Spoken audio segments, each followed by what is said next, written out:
Hey everyone and welcome to the channel. Today I'm going to be reviewing another Chainsaw Man prize figure, and this is the Chainsaw Man Power from Taito.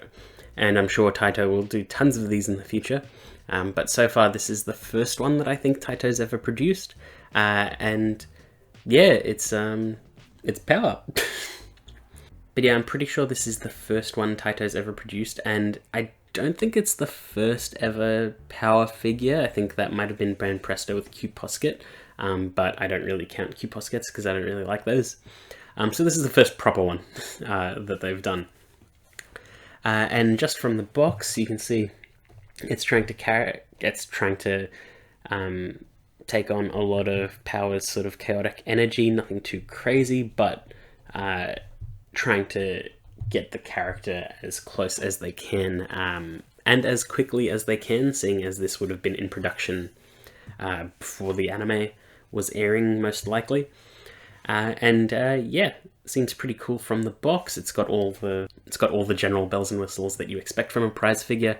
If you don't know what a prize figure is, basically it's a completely machine mass-produced and painted figure. It's just done by such large quantities that they are typically distributed in cranes in Japan, so they're claw machines. But they make so many that they also sell them overseas regularly. And yeah, they're cheap, affordable, but pretty good figures generally. And Taito are usually quite good at it, especially recently with their Corfu line, which have been just really good figures. And while this isn't branded Corfu or anything like that, it is still a Taito product, so we can see if it holds up. So let's take a closer look inside the box. So out of the box, here's Power set up, and she just comes in two pieces, which is the figure itself and the base. And it's a simple base, but nothing too crazy. It's pretty standard from Taito, but it's appreciated nonetheless.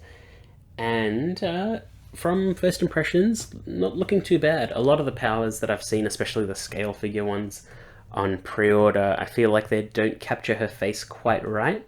And while I don't think this one is perfect by any means, I think it is pretty close to capturing the character quite well. I'm not sure if the horns are the right length or not, or spaced out correctly, but it's pretty good for a first attempt, I think. I like the dynamic pose of the figure. I like how the jacket always hangs off her and it's flowing quite nicely, and her shirt is untucked in just the right spot. And so it's just like a sort of generic-ish anime action pose. It'd be nice if it was her swinging a hammer or something like that, but it is a prize figure at the end of the day, so you shouldn't expect anything too crazy out of it. But for the first attempt of something, I think it captures her well enough. And yeah, it looks quite good. There's a lot of nice sweeping detail all throughout the figure. There's quite a lot going on, despite it being quite simple, which I think helps match the personality of Power herself. So that's pretty cool.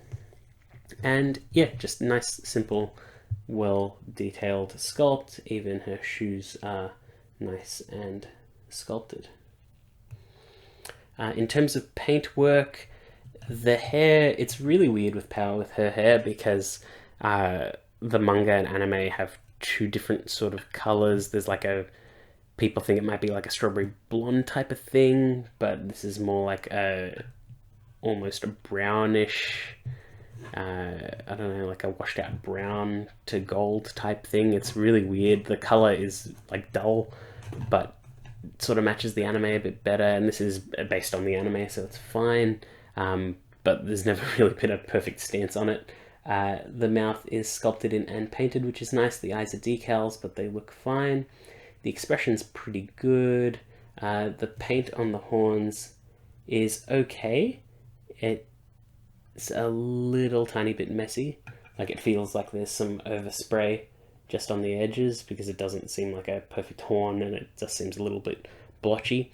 There is actually quite a bit of overspray on this figure. There's quite a bit here. I don't know if that shows on camera that well. Basically, it just wasn't applied that well, or too much was applied in that area. The jacket, it's mostly just a soft plastic, but its finish isn't consistent, which is a little bit of a shame, but it's not too bad.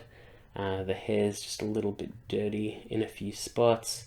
Not super well detailed, but good enough.